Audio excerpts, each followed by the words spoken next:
by the subjects of these investigations mean to you?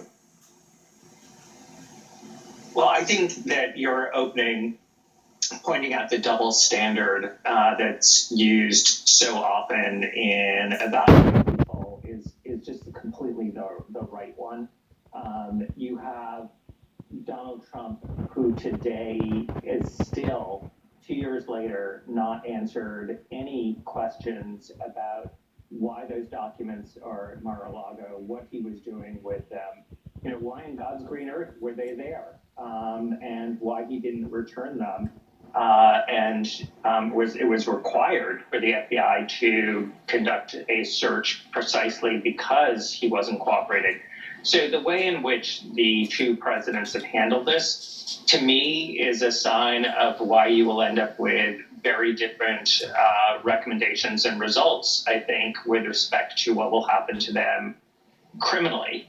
But I do want to say one thing, which is that even though Donald Trump is often held to a different standard, it doesn't mean that we're not entitled to the truth and transparency from the current president. And the one thing, which is, again, I think will end up being irrelevant to the criminal investigation, is that I do think that the comms strategy has been a disaster. It shouldn't be the case that things leak out in drips and drabs. And I think that the president would have been much better served to be upfront with what happened, because frankly, the only facts that look suspicious is the way that the comms strategy has played out, where it's sort of, a death by 1,000 cuts. So I think that is unfortunate, and it is a self-inflicted wound. But I think if you look at it dispassionately, I think that it's going to be,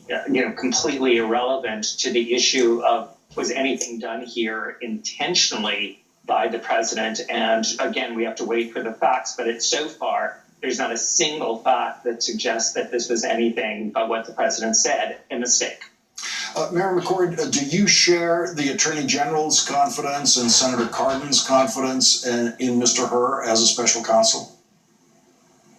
I do. I don't know Mr. Hur personally. We both were assistant United States attorneys at the same time in different offices, and it's possible our offices interacted.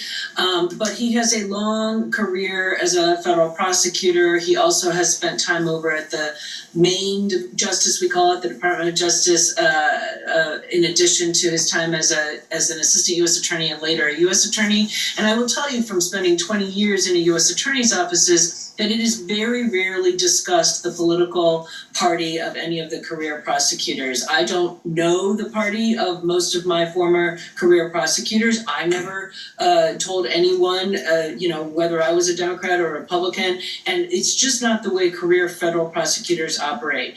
They follow the facts and the evidence where it leads. They apply the law dispassionately. They weigh all of the factors that bode either toward prosecution or against prosecution. And I think that Mr. Hur will approach this investigation the same way he's probably approached every investigation he's been involved with in his career. Andrew Weissman, Mr. Hur was apparently a deputy to Rod Rosenstein when Rod Rosenstein was overseeing the Mueller investigation that you participated in. What was your experience with him? So there's a limited amount I can say because that's an area where I would have to go through something called pre-publication review to speak about private matters. But I do share Mary's assessment with career prosecutors.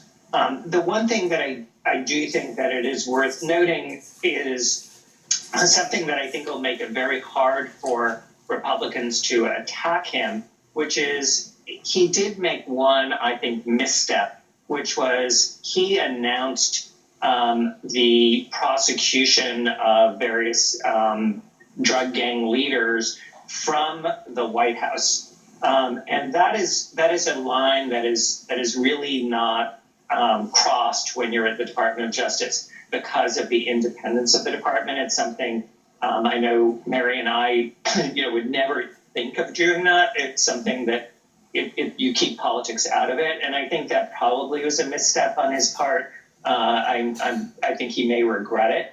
because, by all accounts, he otherwise has, really been a career prosecutor. But as I said, I think that's going to make it extremely hard for Republicans to attack him as being some kind of, lapdog to the current administration.